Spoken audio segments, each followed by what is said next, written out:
এখানে যে 10টি ক্যাটাগরি পুরস্কার দেওয়া হচ্ছে খুব ভালো উদ্যোগ। এর আগে কিন্তু সরকার থেকে একটা পুরস্কার দেওয়া হতো, আমি যতটুকু জেনেছি শুনেছি, জয়তী। এই জয়তীটা কি? একটা দেশকে এগিয়ে নিয়ে যাওয়ার জন্য রাষ্ট্রের অনেকগুলো সিদ্ধান্তের দরকার হয়, কিন্তু আমরা কি লক্ষ্য করেছি?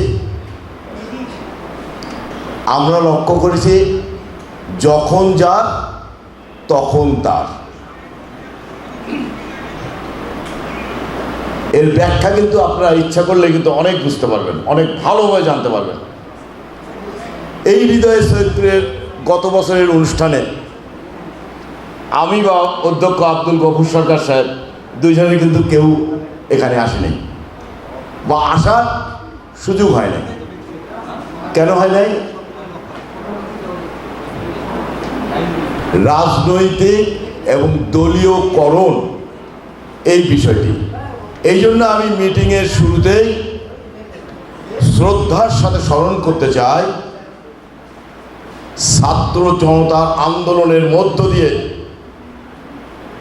স্বৈরাচার শেখ হাসিনার পতনের মধ্য দিয়ে আমরা একটি সুন্দর একটি রাষ্ট্রে বসবাস করার আমার সুযোগ পেয়েছি।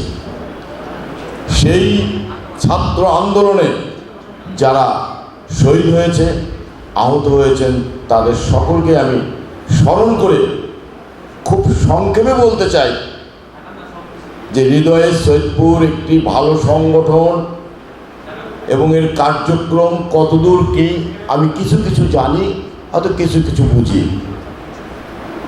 আমি বলতে চাই যে আপনারা এই হৃদয়ে সৈয়দপুরকে রাজনীতিকরণ বন্ধ করেন, কারণ আপনাদের উপর কিন্তু একটি রাজনীতির একটা কিন্তু ছায়া আছে।